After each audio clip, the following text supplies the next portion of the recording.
the gates close at dusk. He watches you arrive as the sky loosens its gold and settles into a cool bruise, the town walls taking the last light and swallowing it like old kings who never learned to share.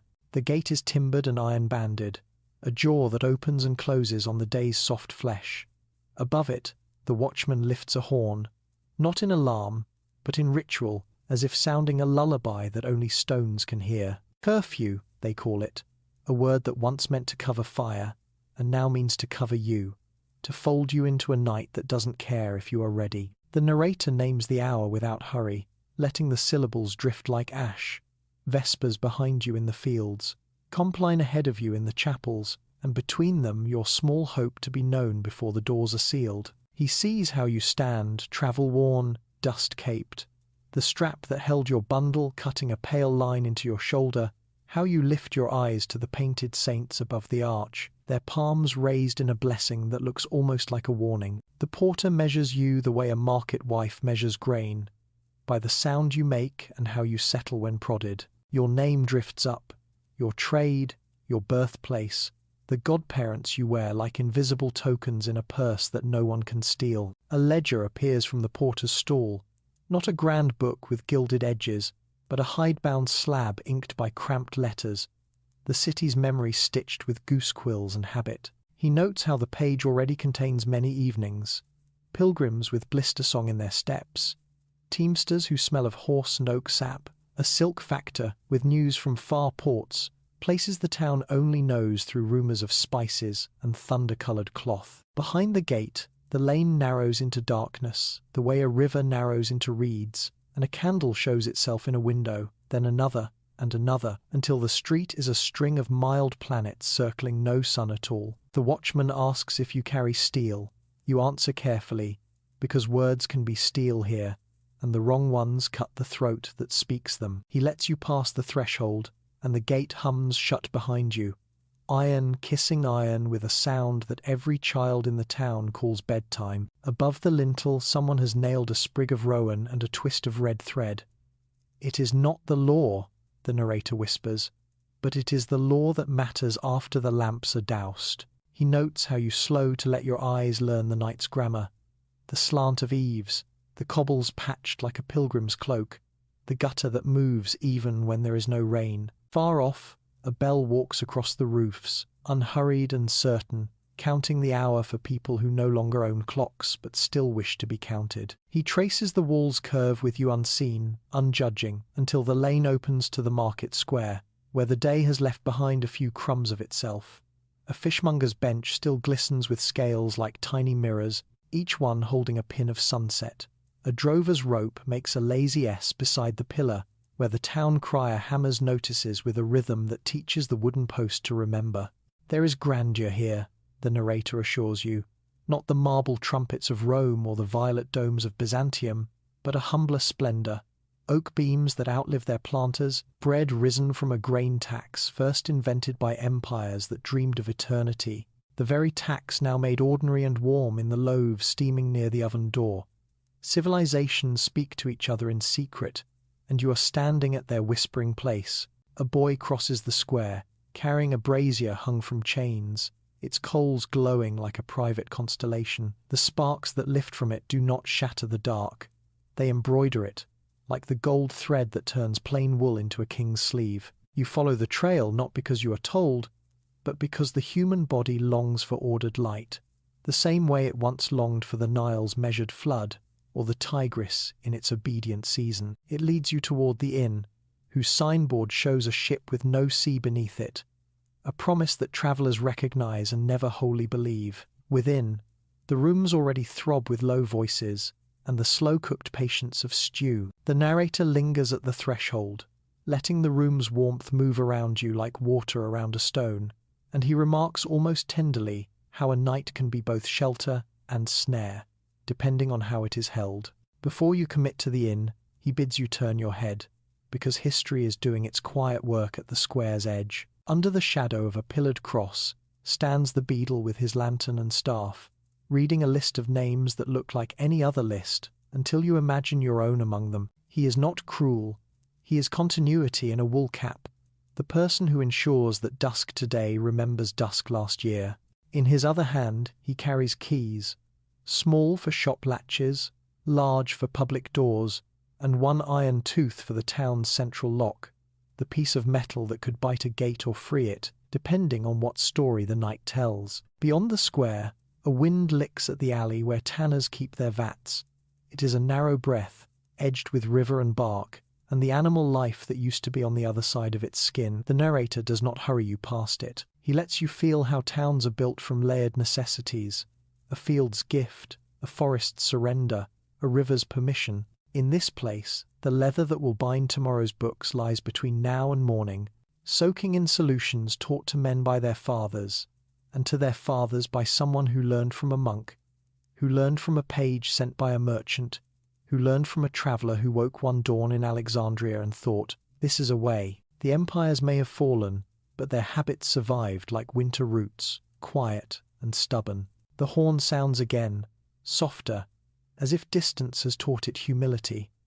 Somewhere behind the walls the last carts hurry, the last shop shutters close with the note of a lute string pulled tight. A mother calls a child by a name she has never spoken loudly, a name kept for binding wounds and scaring away fevers. The narrator notes how names change after dark, how a baker becomes a keeper of embers, how a farrier becomes an interpreter of sparks, how even the watch becomes a rehearsal for dawn. You notice your feet.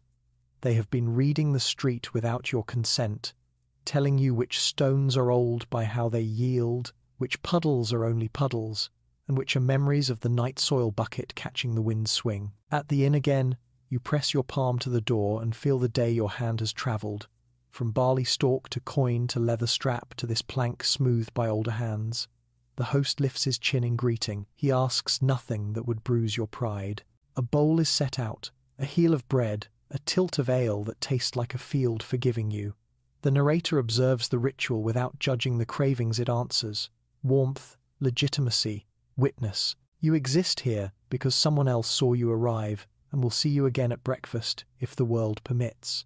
That promise, small as a candle cup, is the richest currency in towns like this. The door settles on its hinges, and the room's talk lowers to a cotton murmur. A man with a scalped hat tells of wolves that do not come this close. Another counters with a story about men worse than wolves but less honest. No one laughs too loudly.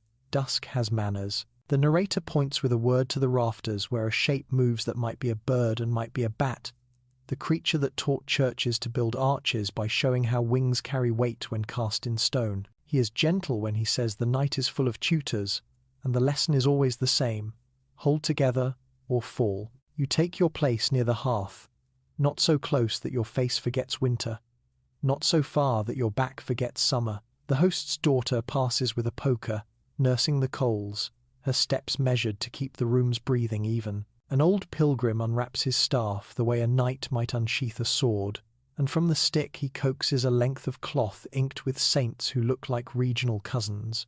A Syrian jawline upon a Frankish brow, a Greek hand blessing a German ankle. It is the language of Europe when it wants to be one thing.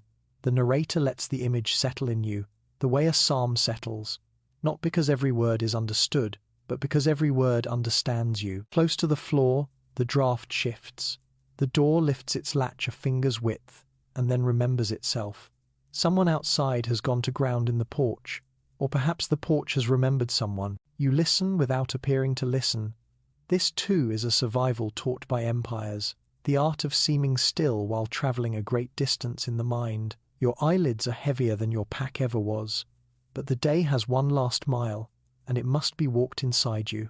The narrator keeps step, his voice smoothing the edges of each thought, the way a monk smooths vellum before he writes, patient, circular, sure. He tells you kindly that the gate you passed is more than a hinge and a plank. It is a covenant. Outside the walls, time is wild and uncounted. Inside, it is braided, divided, blessed. When the horn sounded, it braided you too. You are inside the night's keeping now, part of the tally that will be compared against morning. This counting is older than the town and younger than your next breath. A mathematics of belonging that Rome practiced with stones and roads, that the caliphs practiced with stars and shadows, that kings practice with borders and bells. It has come to roost in a wooden gate with iron teeth, and in the ink scratch of a porter who has already forgotten your face and will yet remember your name. Somewhere above the inn, a child is being taught to say the evening prayer. The words are small enough to fit into the hands of those who do not yet carry keys, and strong enough to close the door on what the wind wants to borrow. The narrator hears the cadence and almost hums along, not from piety but from a craftsman's pleasure in tools that still work. He notes how your breathing matches the rooms, how your shoulders find a slope in the bench that seems carved for you, how even the ache in your feet begins to read like a footnote instead of the main text. The gate is shut. The town has accepted you as one accepts a coal to kindle and not to scorch. He does not hide the darker truth, the one you came to learn. Gates keep safe, and they keep secrets. Night prefers both, but he will let the secret rest for now, not because it is gentle, but because you must be. He draws a final ribbon of dusk across your senses, the square's last glimmer, the porter's dull quill returning to its pot, the beadle's keys answering each other like distant bells. The lesson of the first hour, he whispers, is simple. In a world made by empires and held together by small hands, survival begins with entering and being counted. The horn sighs once more from the walls, and the house sighs back, and you, for this moment, are a name inside a gate that has closed, the Inn of Shadows. He watches as you step beneath the swinging signboard, its painted ship creaking in the night wind, a vessel forever sailing without sea, a promise of refuge that smells faintly of betrayal. Inside, the inn breathes with warmth, but the warmth is uneven, gathered in pockets like secret loyalties. The beams overhead are blackened by centuries of smoke, and they sag as if tired of holding up human fears. Every plank whispers with the weight of old travellers, men and women who once pressed their heads to these same rafters and never woke at dawn.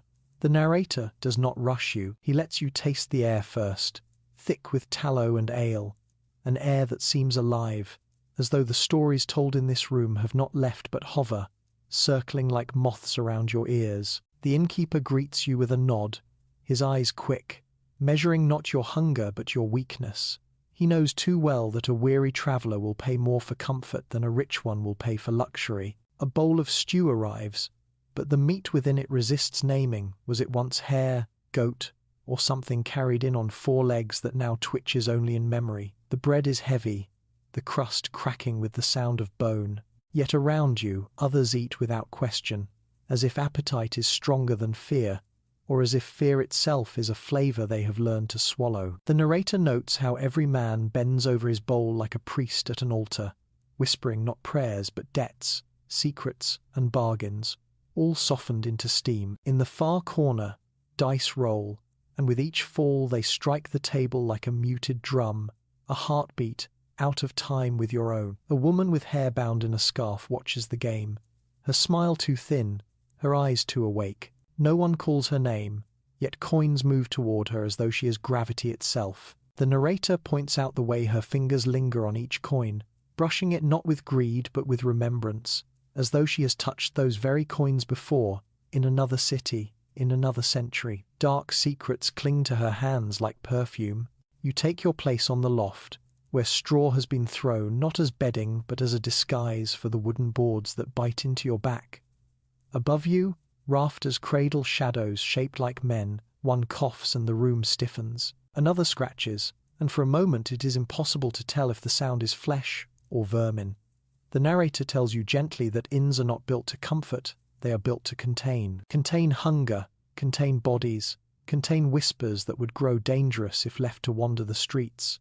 Here, silence is purchased, and noise is taxed with suspicion. Near the hearth, an old man mutters stories too low for others to hear, but just loud enough for your ears to catch fragments. He speaks of nights when the inn burned but left no ash, of travellers who vanished between supper and dawn, of debts paid in shadows that walked on their own. You glance to see if others are listening, but no one acknowledges him. The inn has many ghosts, and sometimes the living pretend not to see them. The narrator's voice falls to a hush. Every bed here has been borrowed from the dead. Tonight, it is your turn. You try to settle, but the straw stirs. Fleas leap unseen, their tiny teeth claiming a feast from your skin. Somewhere beneath the boards, rats skitter, guardians of a kingdom no man admits but all men serve. Their squeaks rise like prayers, and for a moment you imagine they are repeating your name, syllable by syllable, gnawed into wood. The narrator does not rush this thought away. He lets it sink into you, for it is the truth of medieval nights. To sleep was not to rest, but to surrender to things that fed while you lay helpless. Around midnight, the indoors shudder. The watch passes outside, their lanterns bleeding orange light through the cracks. They do not knock, they do not call. They pause, listening. Inside, every voice lowers, every cup stills. Even the fire shrinks, as though fearful of betraying someone with its glow. When the watch moves on, the room exhales, but the relief is thin, like the last breath of a man whose wound is mortal. The narrator explains that law was never comfort here, it was another predator. Circling just beyond the door, you curl into the straw, your cloak pulled to your chin.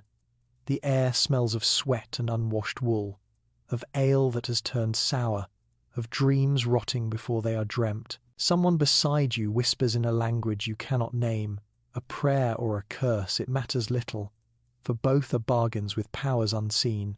Above, a beam creaks, and a shape slides across it, larger than a rat, smaller than a man, but moving with purpose. You close your eyes, you pretend not to hear. This too is survival. The narrator lingers by your side, not as comfort, but as witness. He tells you softly that the inn is both cradle and coffin, a place where men are born into new names and die to their old ones. Every shadow here is an inheritance, every cough, a reminder that plague has not left, but only waits. If you rise at dawn, you will carry the inn with you in your clothes, in your breath, in your blood. If you do not rise, the inn will carry you, added to the long memory in its rafters. He does not end the night, he lets it continue, a slow river of unease. The fire dwindles, the dice stop, the woman with the scarf hums a tune without words.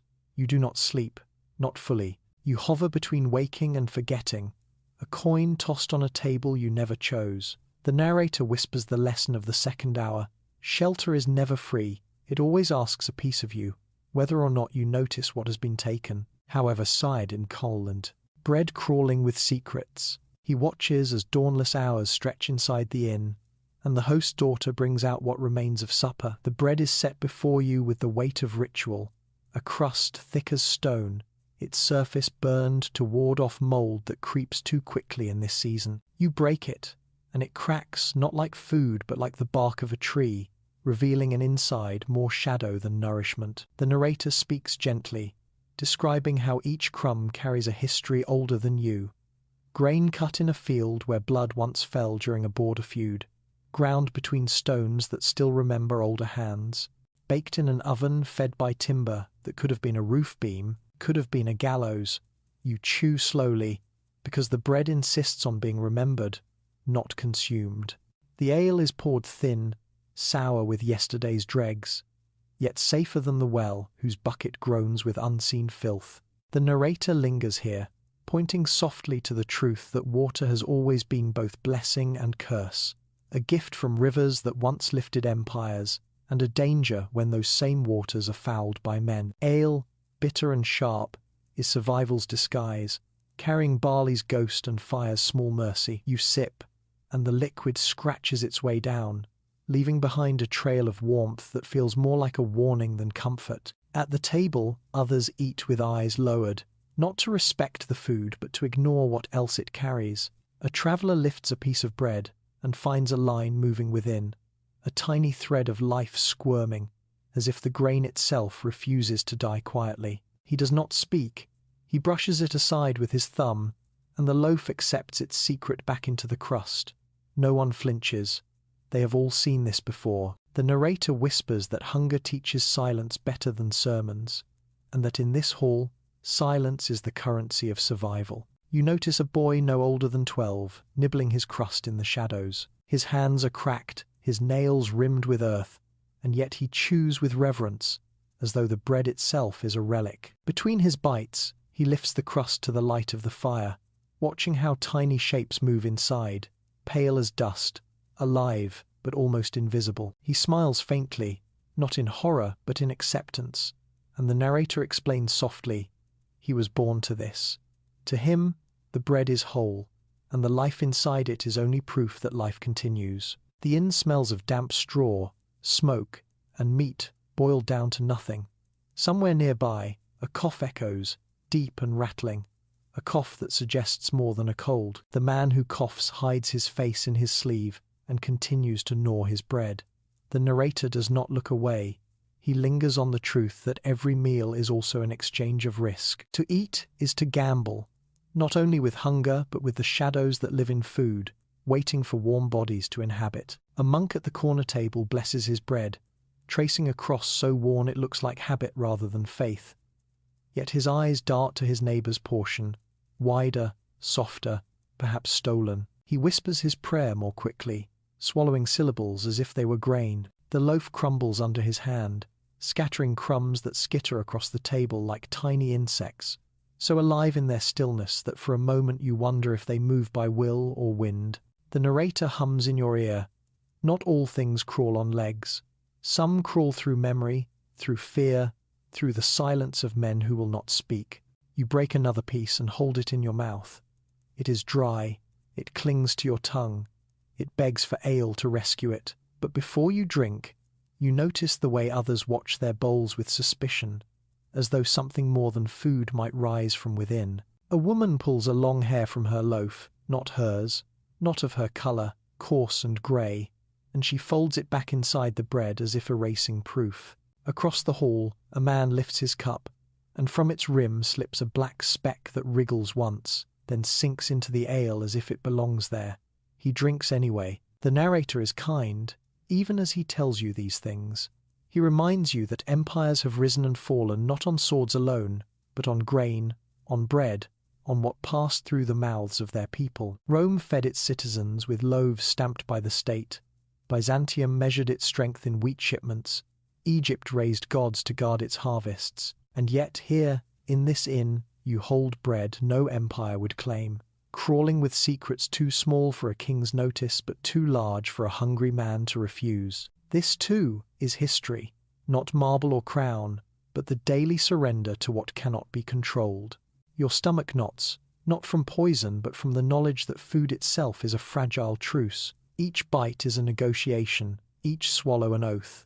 To endure, to accept, to carry onward what is both life and decay. You close your eyes and chew, and the sound of teeth against crust becomes the sound of distant armies, grinding forward, endless, unstoppable. The narrator lets that sound lull you, rhythmic and steady, a battlefield turned into a lullaby, until the bread is gone, the ale is drained, and only the crawling silence remains. Smoke or frozen death. He watches as the inn's fire burns low, the embers pulsing like the last heartbeat of a dying beast. Around you, shadows stretch long and heavy, pressed against the walls as if they, too, seek warmth. The narrator's voice falls soft, almost tender, as he explains that this night offers you a cruel choice, one older than kings and older than kingdoms. To stay within and breathe smoke, or to step outside and embrace the killing cold. Survival is not given. It is bartered, and tonight the cost is steep. The hearth spits sparks, and the air thickens. Every breath you take is laced with wood smoke, rich with tar and resin, the smell of forests sacrificed to keep men alive. Your chest tightens as though invisible fingers press down, a steady hand that will not lift. The narrator reminds you gently that smoke was the companion of every medieval household, the invisible guest who curled into lungs and laid its black script on the walls of the body. No family was spared, no child escaped, and every cough was an echo of timber consumed. The grandeur of empire may be carved in stone, but the true inheritance of common men is the soot they swallowed to see another dawn. You glance to the door.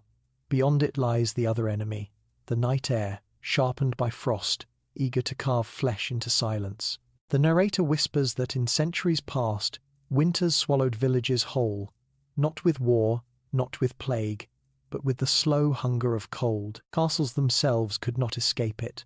Lords and ladies wrapped in fur still shivered under ceilings that dripped with frozen breath. And here you are, in a wooden inn with a fire choking its keepers, asked to choose between lungs filled with smoke or bones filled with ice. Both paths lead to pain. The only question is which comes first. Near the hearth, an old man leans too close.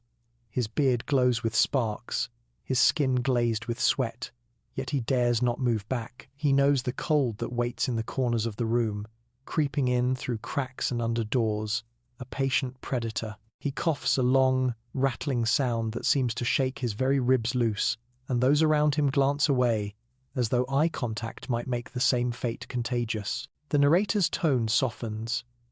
This is how men died, not with swords, but with choices no one should have to make. A woman stirs a pot, though nothing simmers within it. She stirs for comfort, for rhythm, for the illusion of control. The air grows thicker, and the rafters sweat with condensed smoke. Your eyes sting. The world blurs, edges softened, until everything seems half dream, half fever. The narrator explains, almost kindly, that this haze was once mistaken for visions, that smoke led men to claim they had seen angels in the corners of rooms, saints by the chimney, devils in the flames. In truth, it was the body failing, the mind slipping from lack of clean breath. The sacred and the poisonous wore the same mask. You wonder if stepping outside would be kinder, but the cold is not a void, it is a blade. The ground outside is stone and frost, waiting to claim feet and fingers, to draw heat out drop by drop until thought itself slows. He describes softly the chronicles of winters past. Soldiers frozen in their armor, peasants discovered like statues at their doors, children found stiff and silent in cradles beside dead fires. Cold was the empire no army conquered, the silent sovereign of every land, its tax collected in bodies every season. Inside, someone opens a shutter, desperate for air. The night rushes in, a cruel hand gripping the room. The fire gutters, the cold floods, and for a breath the inn seems to die with you inside it. The shutter slams shut again, but the damage is done, the balance has tipped, and the chill lingers, curling under cloaks and into marrow. The narrator lingers here, letting you feel both poisons at once, the burning heaviness in your chest, the stabbing needles on your skin. To live in this time was to balance forever between fire that killed slowly and ice that killed swiftly. You try to close your eyes, but even dreams resist. The crackle of the fire is no lullaby. It is a warning, each pop a reminder of wood consumed, of oxygen devoured. The wind outside howls like an animal circling prey, its voice slipping through shutters and keyholes. The narrator leans close, his words velvet and unhurried. There was no safe choice. Every night was a gamble, and most gambles, sooner or later, were lost. And so you lie still, in the inn of shadows, breathing smoke that blackens you from within, listening to the cold scratch at the door, patient and certain. Survival is no longer about strength, but about delay. You do not live through nights like these, you endure them, inch by inch, breath by poisoned breath, heartbeat by frozen heartbeat, until either morning arrives or you do not. The narrator closes the hour with a whisper, heavy and calm. This is why you would not survive a single night. The night itself was the enemy, and the choices it gave were no choices at all. The silent plague carriers. He watches as you shift uneasily in your straw bed, the fire shrinking to a faint glow, leaving shadows to swell in the rafters. The night deepens, and with it comes a chorus too soft for most ears, but not for yours. The scurrying of paws, the delicate scratching of claws against timber, the faint squeak of creatures who rule the dark more completely than kings rule the day. The narrator speaks slowly, soothingly, but the words carry weight. They are not your enemies, not tonight.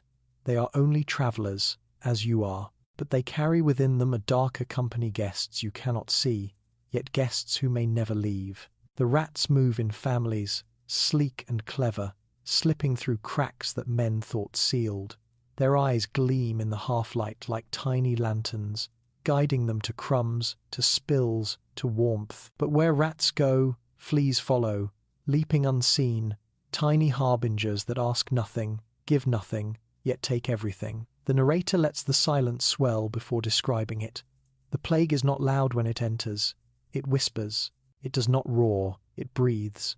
It comes on the legs of the smallest things, carried in the fur of shadows. Tonight, you may not feel its bite, but tomorrow or the next dawn it might already be coursing through you. You shift, pulling your cloak tighter, but the straw stirs.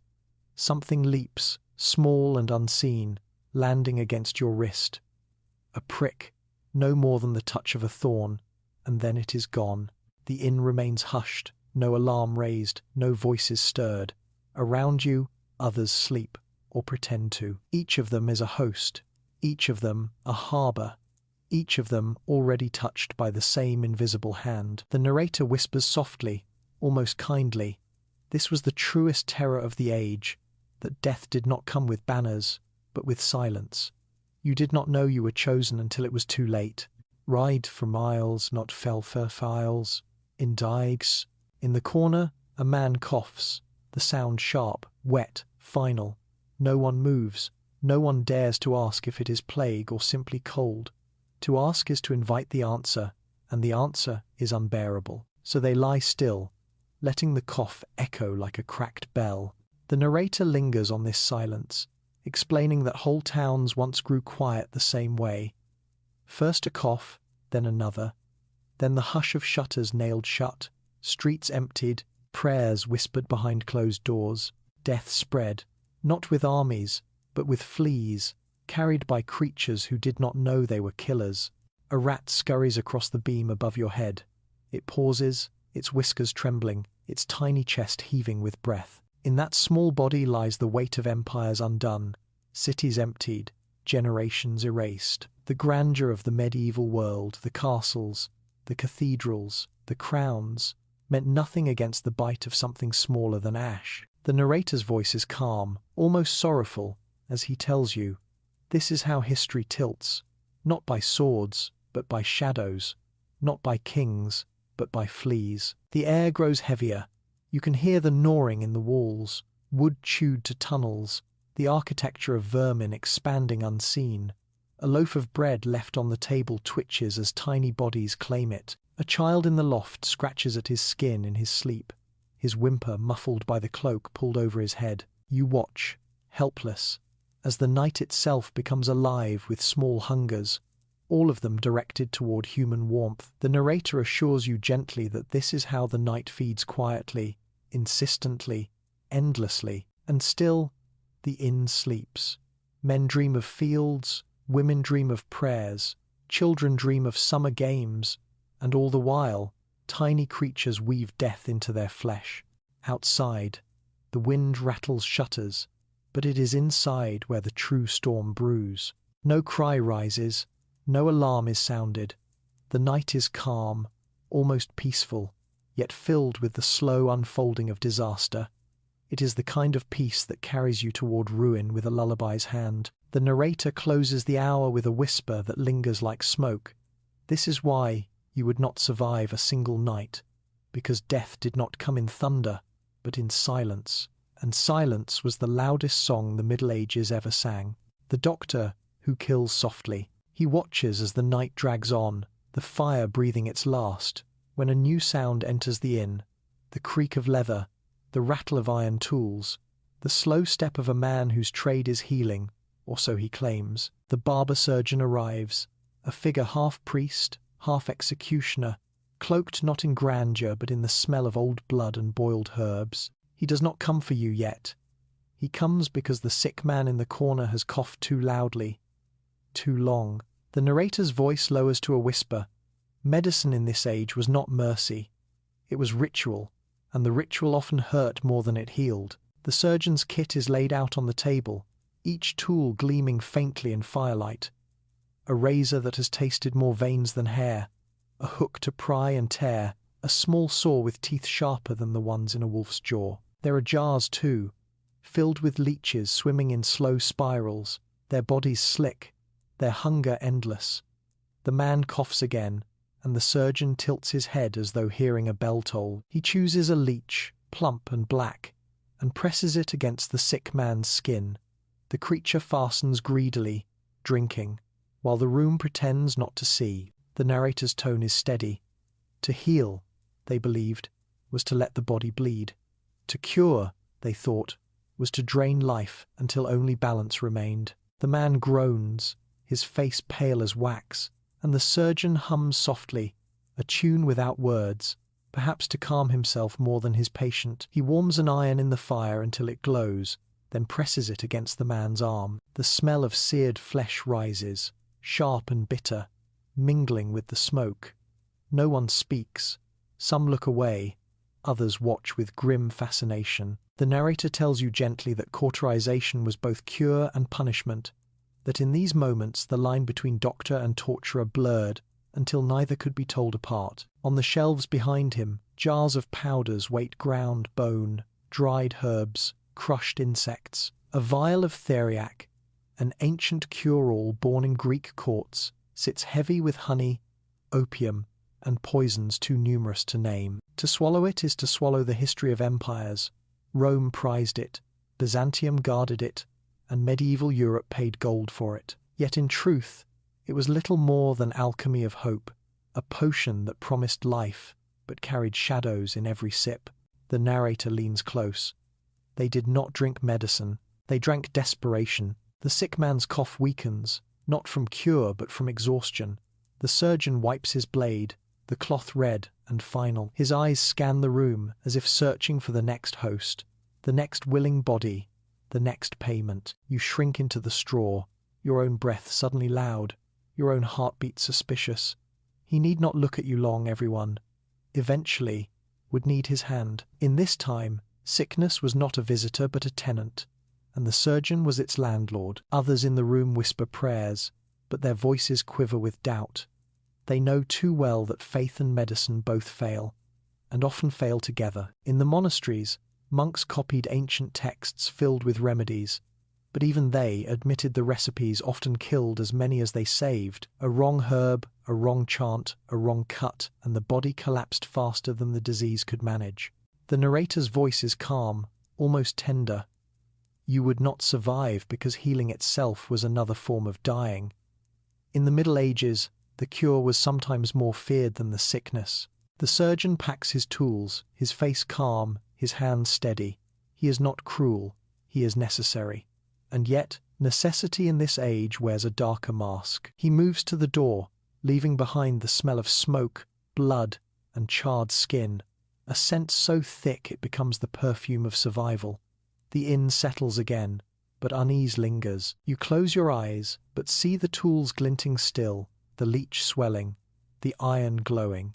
The narrator whispers softly, like a lullaby you cannot escape. This is why one night was too long. Even the healers were killers, and they killed softly, in the name of life. The church's iron grip. He watches as the smoke settles low in the rafters, and the coughs grow quiet, when the sound of bells cuts through the night like a blade through silk. It is not the fire that commands the hour now, but the church. The bells mark Compline, the final prayer of the day, a call that threads through every street, every hearth, every trembling soul. Their voices echo across stone and timber, carrying not only holiness but warning. The church is watching, even in the dark. The inn falls silent. Men cross themselves with quick hands, some with devotion, others with fear. A woman bows her head and whispers a prayer so fast it sounds like incantation. The narrator leans close. Faith in this age was not soft, it was iron. It bound men as tightly as shackles, and those who slipped from its grasp often vanished into silence. Their rivals start contrary to the braca. Through the shutters, you glimpse the cloaked figures of friars moving like shadows through the square, their steps measured, their chants low, voices like a slow tide pulling the town into obedience. They carry candles that drip wax onto the cobbles, small drops of fire marking their path. Behind them, boys swing censers heavy with incense, smoke curling like restless spirits. The smell is thick, cloying, part perfume, part prison. It fills the lungs as surely as the hearth smoke, but this smoke carries words the promise of salvation, the threat of damnation. The innkeeper kneels, though his knees crack against the boards. Even he bows, though he has spent the day cheating waits and watering ale. Faith forgives, faith forgets, faith owns the night. and you, foreigner, stranger, traveler, are expected to bow too. The narrator whispers, "In this world, faith was survival. To deny it, even in silence, was to invite suspicion, and suspicion, in the hands of the church, was a death sentence whispered into the dark. You lower your head, murmuring words you half remember, a prayer stitched together from scraps of memory. No one corrects you. They do not need to. The gesture alone is enough to shield you, for now." But the friars outside continue, their chants filling the air with something heavier than devotion.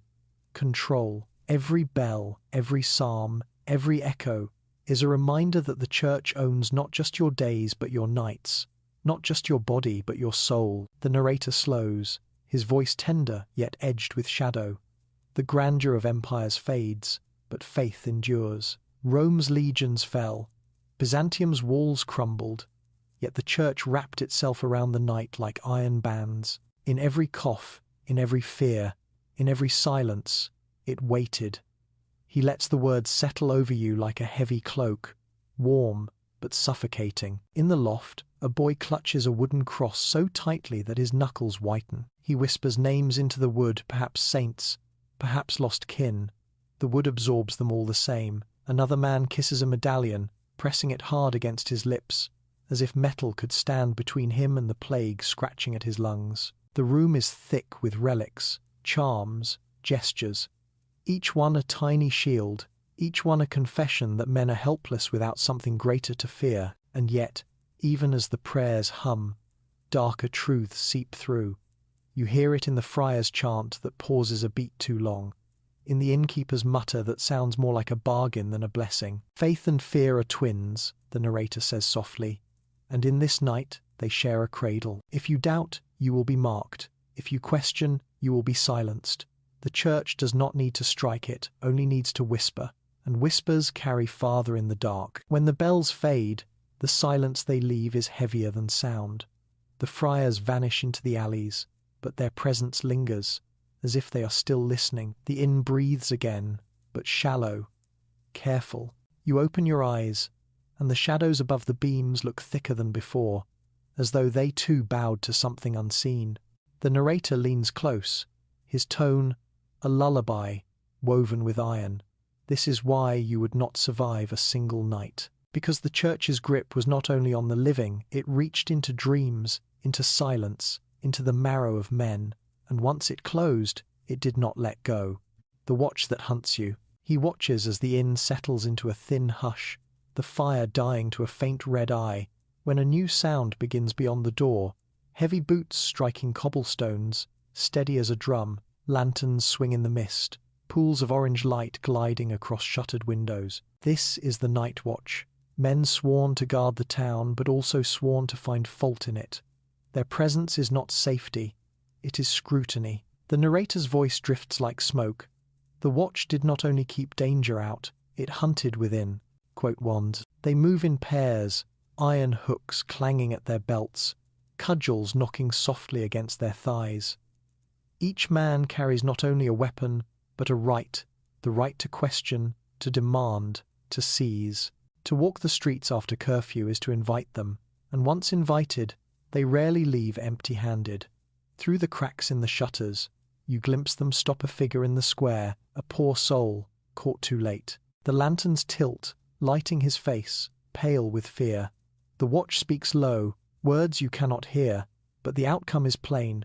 His arms are seized, his head bowed, his fate no longer his. The inn's room holds its breath. Even the sick man's cough stills, as though afraid to betray the presence of life inside. The narrator explains gently, the law at night was not the same as the law at day. At night, guilt was assumed. At night, suspicion was proof enough. The watch moves on, dragging the man into the dark, and their lanterns fade like vanishing stars. You shift on the straw, uneasy.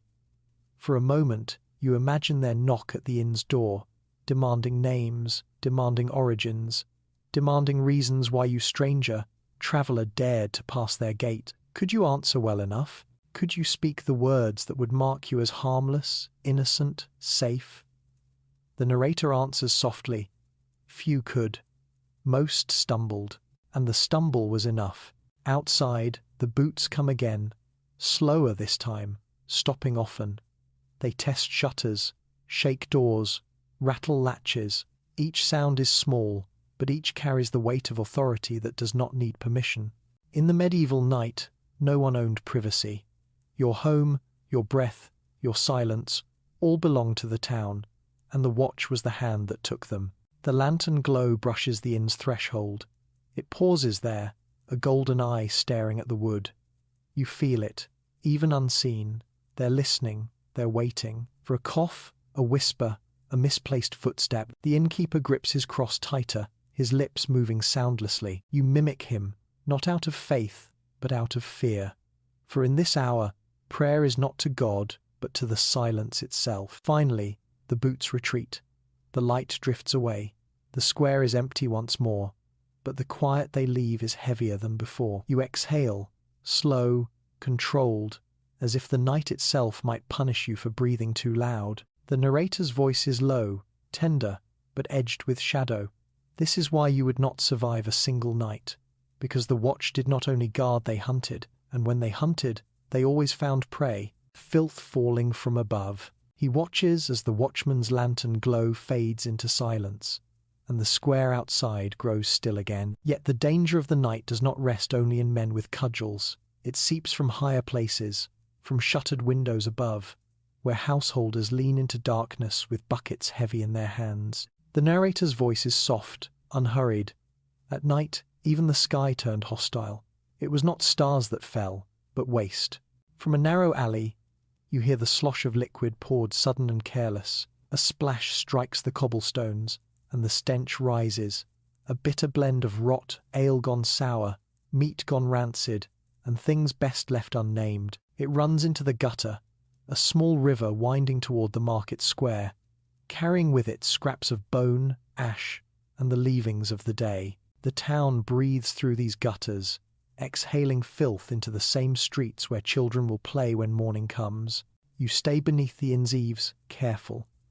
For every traveller knows the cry, "Gardez-l'eau," the warning shouted before chamber pots are tipped.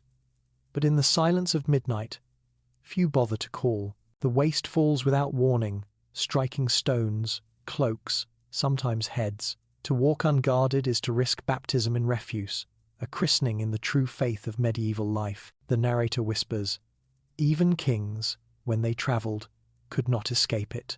No crown was high enough to keep filth from finding them." The inn stirs uneasily as the smell drifts in. A man pulls his cloak tighter over his nose.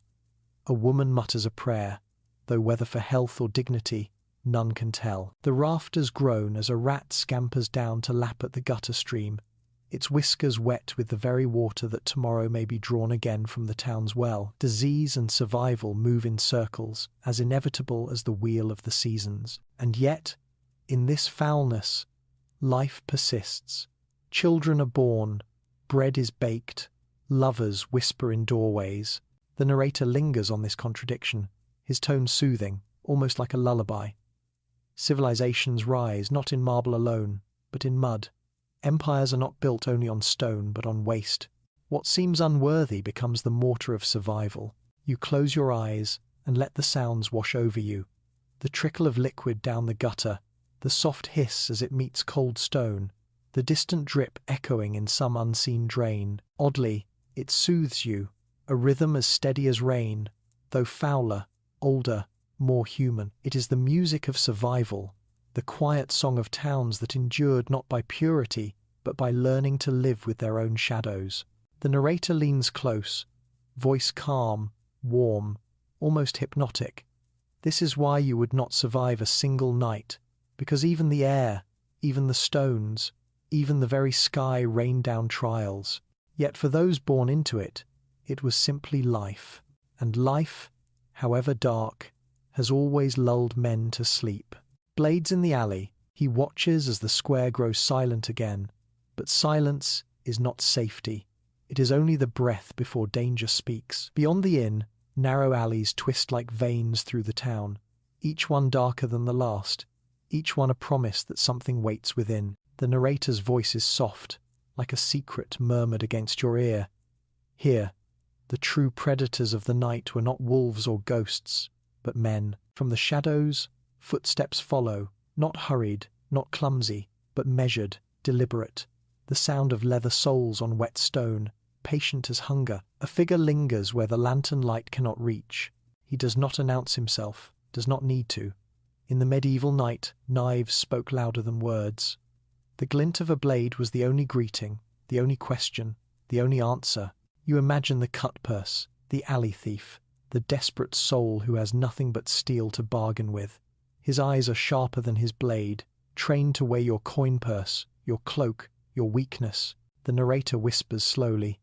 To meet him is not to fight, but to lose. Few resisted, fewer survived if they did. For the alleys kept their own counsel, and the stones never testified. Somewhere nearby, a shout rises, sharp and brief, then falls silent. A struggle, a gasp, a body meeting cobblestone, then nothing. Only the night reclaiming what it was owed. The inn's walls muffle it, but you hear enough to know. Someone has been chosen, and the alley will hold its secret until dawn. The narrator's tone drifts calm, hypnotic. This was the justice of darkness. The night punished those who walked it. The knife was law where the bell could not reach. Your heart beats harder, but you lie still, listening. A door creaks open across the square, just for a breath, and then shuts again, quickly, fearfully. No one comes to aid, no one cries alarm. To see too much is to risk becoming part of the story. In these streets, survival often meant pretending blindness, letting shadows do their work while you clutched your own life tighter. The narrator reminds you gently of history's truth. The greatest empires boasted armies, crowns, banners, but even they could not command the night. Rome feared it, Byzantium locked it behind walls, and here in this town, a single blade undid what kings could not protect. He lets the words sink like a lullaby made of iron, soft yet unyielding. You close your eyes and picture the alley, its damp stones, its dripping gutters, its silence heavier than sound. Somewhere a knife is sheathed, somewhere hands wipe themselves clean. The danger does not pass, it only waits, patient as sleep, and in this patience lies its power, as ancient as fear itself. The narrator leans close, his voice smooth as a hush before slumber. This is why you would not survive a single night, because in the alleys, men became wolves, and the knife was always hungrier than you were. Guild doors and silent power. He watches as the night deepens, the hour slipping past the last toll of the bell, when the square beyond the inn grows emptier than before. And yet, emptiness in a medieval town was never true emptiness. The power of the guilds lingered, quiet and unseen, behind their locked doors. The narrator's voice is calm, soothing, drifting like a lullaby. In daylight, they spoke with banners and seals. At night, they spoke with silence. You imagine the narrow workshops, now shuttered and bolted. By day, they had been filled with hammer strikes and the hiss of iron in water, the smell of dye boiling, the chatter of apprentices carrying messages. But at night, their doors closed with a sound heavier than wood, heavier than iron. It was the sound of power withdrawing from sight. Behind those doors slept the masters, keepers of secrets older than parchment, men who could decide whether a stranger like you was welcome, or marked, or forgotten. The narrator reminds you gently, in this world, power was not written only in crowns, but in calloused hands and guarded keys. The guilds were fortresses without walls. A carpenter's guild could forbid a man from building. A baker's guild could choke a street with hunger. A weaver's guild could wrap or unravel a family's fortune. And yet they spoke little, signed less, preferring oaths whispered in lamplight, oaths that would outlast kings. The night was their true court, when accounts were settled and debts remembered, when punishments were planned but never spoken aloud. You walk in your mind past their doors. One is carved with symbols, hammers crossed above an anvil. Another shows a loaf and sheaf of grain. Another bears no mark at all, only plain timber, as if humility itself were the mask of the greatest power. The narrator pauses, letting the silence stretch, then whispers, "If you knocked, none would answer. If you lingered, eyes would find you. And by dawn, your name might already be ash in their records. Inside, secrets sleep like lions. Journeymen whisper about apprentices who vanished after breaking oath. Masters hide ledgers that tell not of profit but of influence, who eats, who works, who marries, who starves. These books are never read in public, yet they weigh more than scripture. For the guilds decide not only who lives, but how. The innkeeper glances once at the nearest guild hall's shuttered door, his hand tightening on the cross that hangs at his neck. Even he, keeper of travellers, feeder of strangers, knows his place is only as safe as their tolerance. He serves ale because they allow him to. He weighs grain because they do not forbid it. His smile is his armour, but it is an armour the guilds could pierce with a single word. The narrator tells you softly that guilds were the bones of the medieval town, hidden beneath the skin of streets and markets. Kings might send decrees, bishops might thunder sermons, but it was the guilds that kept bread on tables, cloth on backs, roofs over heads. And when guilds closed their doors at night, they did more than rest. They reminded the town that no stranger, no wanderer, no traveller could move freely without their silent blessing. Imagine an apprentice stepping out too late, caught by the watch. His master would pay the fine, but his future would be marked. Imagine a baker who sold bread 1 ounce too light, discovered by a guild inspector. By morning, he might find his oven cold, his flour withheld, his customers gone. No sword, no blade, no open violence, only the quiet weight of 100 men agreeing not to see him anymore. This was power that killed without blood. You lie still, your breath slow, as the narrator's voice lowers further. This is why you would not survive a single night, because survival was not just the absence of cold or hunger or blade, it was the presence of belonging, and you, stranger, do not belong. Above, the rafters creak again, but softer now, like an old house exhaling. The inn sleeps, but the town does not. Behind locked doors, decisions are being kept alive. Fires stoked in secret hearths. Agreements whispered in the dark. You can almost hear it if you listen hard enough. The low murmur of voices bargaining in rooms lit only by coals. The scratch of a quill across parchment. The clink of coins moving hand to hand. These are not the sounds of the alley thief or the plague rat. These are the sounds of empires disguised as guilds. Empires that no army could topple, because they were not built of stone but of silence. The narrator soothes you with the rhythm of this thought, letting the weight of it drift over your mind like heavy wool. Power need not shout to be obeyed. It need not kill to make men fear. It need only close its doors, and the night itself bends in reverence. Your eyes close. The image lingers. Doors carved with symbols, bolts sliding into place, candles burning low behind windows shuttered tight. The town is wrapped in silence, but the silence is not empty. It is alive, pulsing with agreements you will never know, rules you will never understand, judgments already written with your name. The narrator whispers, soft as sleep. The guilds did not guard the night. They owned it. And that is why you would not survive until dawn. Hearth fire. Hidden death.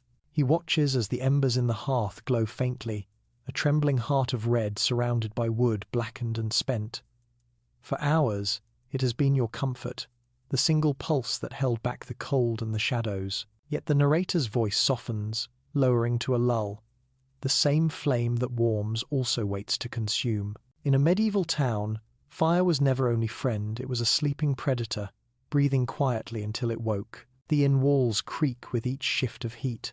The beams overhead groan, soaked with centuries of smoke, dry as parchment, ready to leap into flame with the smallest spark. One ember spits from the hearth and lands in the straw near the bench. A boot stamps it down quickly, without a word. The room breathes again, but the truth has already shown itself. Death lived in every ember, patient, invisible, inevitable. The narrator explains slowly, tenderly, that in these towns, fire was not caged. Chimneys were crude, sometimes only holes in the roof. Sparks travelled freely, slipping into thatch, crawling across rooftops, leaping from house to house. A single careless log could turn an entire quarter into ash, and when the fire spread, it spread like judgment. There was no army fast enough, no bucket line strong enough. Towns were swallowed in hours, and the morning sun rose over nothing but smoke and silence. Imagine it, a family asleep, dreaming of fields and bread, while a spark licks their rafters. The fire grows quiet at first, a soft crackle like lullaby, until it swells into a roar. By the time the screams rise, the street is already alight, flames running faster than feet, swallowing wood, cloth, flesh. The bells toll not for prayer, but for alarm, though in truth there is no alarm, only farewell. The narrator's voice does not quicken, does not frighten, but cradles you in this truth. This was the hidden death, the fire that was always present, always hungry, always waiting.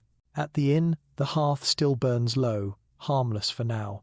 Travellers sleep with cloaks drawn close, yet each knows the risk. Many have seen towns vanish, have smelt charred timber carried on the wind from villages miles away. The fire that warms them tonight may be the same that takes them tomorrow.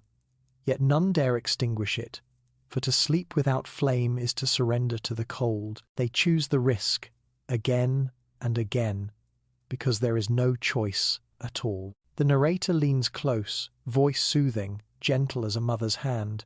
Even empires could not master fire. Rome burned, Byzantium flared, London itself would one day fall to flame. Fire is older than kings and stronger than crowns. And in the Middle Ages, every hearth was a battlefield where men prayed to survive until dawn. The inn creaks, another spark leaps, vanishes. The walls seem to sigh with relief. You close your eyes, lulled by the crackle, hypnotized by the rhythm of wood surrendering to heat. It is a deadly comfort, a sweet deception, and in that deception lies sleep, and in sleep lies the most fragile survival. The narrator whispers, soft as breath on your ear, this is why you would not survive a single night, because even the fire that seemed to guard you was only waiting to claim you. Warmth and death lived side by side, and men never knew which they had invited to their hearth. Superstition at the threshold. He watches as the night stretches deeper, the fire now only a faint glow, the inn quiet except for the occasional stir of sleepers. Yet outside, beyond the timber walls, there are other forces, things no law, no guild, no guard could ever keep away. That is why, at every threshold, charms have been left. Rowan twigs bound in red thread, iron nails hammered into lintels, symbols scratched in wood so faint they look like accidents. The narrator's voice drifts low, soft as candle smoke. These were not decorations, they were barricades against the unseen. You notice one above the inn's door, a crooked sprig of dried herbs tied with ribbon. To the eye, it is nothing. To the heart, it is everything. The people here live with the certainty that the night carries more than cold, more than thieves. They believe the dark itself has teeth, and so they hang these tokens, not because they trust them completely, but because they fear what happens without them. A woman near the hearth sleeps with a small pouch clutched tight to her chest. Inside may be salt, or a saint's bone chip, or a scrap of parchment inked with a half-forgotten prayer. Another man wears an iron ring not for wealth but to ward off the touch of spirits. Even the innkeeper, hardened by years, keeps a charm beneath the counter, a crooked nail bent into a circle, polished smooth from being turned in his hand each night before he sleeps. The narrator murmurs, they knew the dark could not be fought with blade or fire.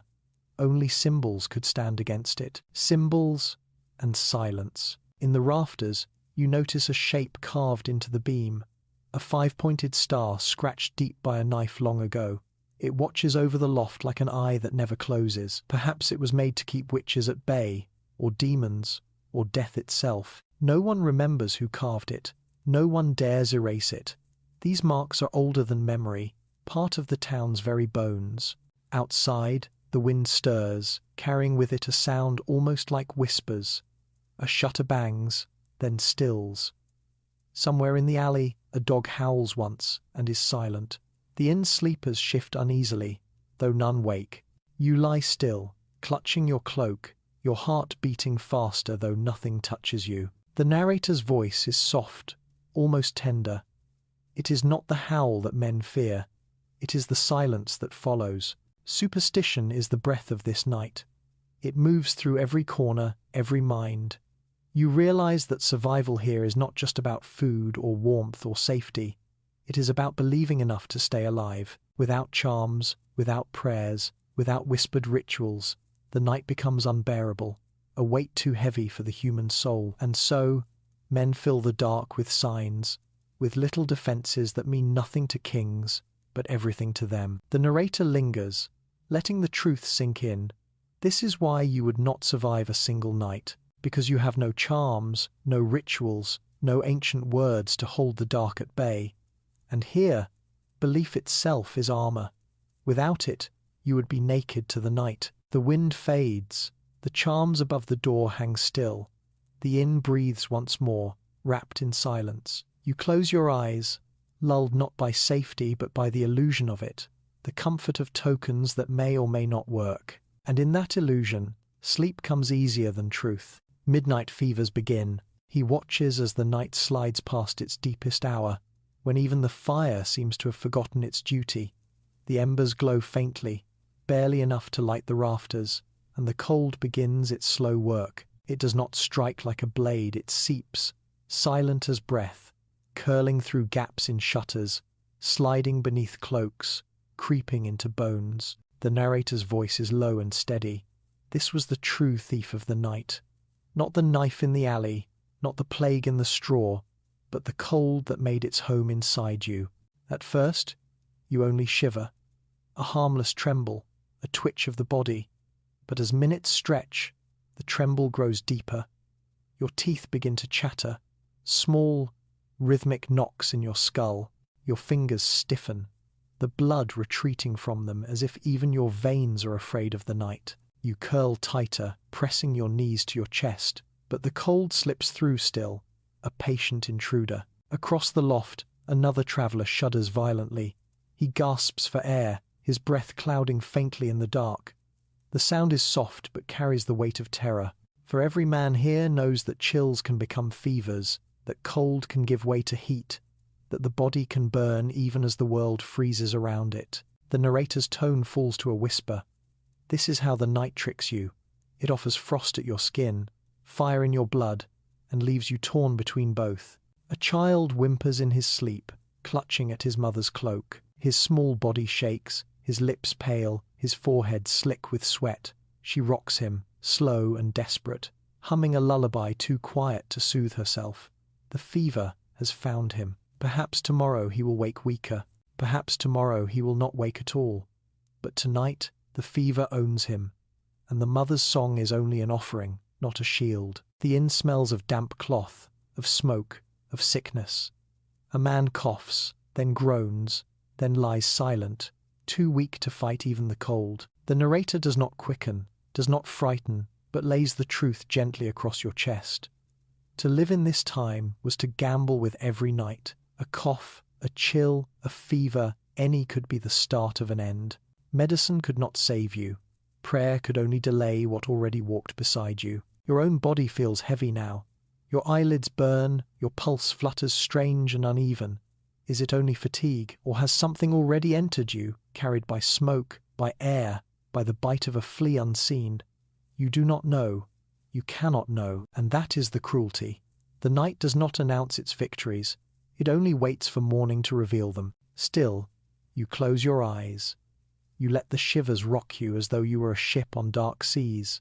The narrator's voice drifts over you, steady, calm, soothing, despite its words. This is why you would not survive a single night, because even in stillness, the night worked within you. Fever was not fire alone, it was the quiet claim of the dark, reminding every soul that survival was never promised. And in that thought, heavy as wool, you drift further, into a sleep that feels less like rest and more like surrender. Grey dawn, you don't rise. He watches as the first threads of dawn slip into the sky, not golden, not triumphant, but grey, pale as ashes, weary as bone. The cock crows, thin and tired, its voice more like a question than a greeting. Morning has come, yet in the inn, morning does not mean survival. The narrator's voice is soft, almost tender. The sun may rise, but not all who lay in its shadow rise with it. The room is still. Straw rustles as sleepers stir, cloaks shift, eyes blink open to the dim light creeping through shutters.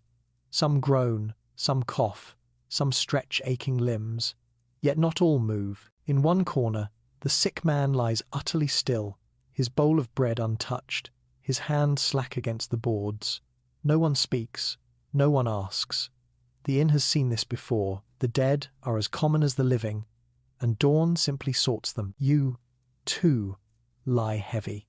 Your chest struggles for air, your body weak from the night's dual cold. Smoke, hunger, fear. The narrator whispers slowly. You thought survival was a matter of strength. But here, strength was never enough. The night always claimed its share. The innkeeper moves quietly, stepping over bodies of the sleeping, glancing at those who do not stir. His face is unreadable, as though grief has been worn down by repetition into silence. He does not cry, he does not sigh. He simply marks the ones who will not rise and prepares for the day's business.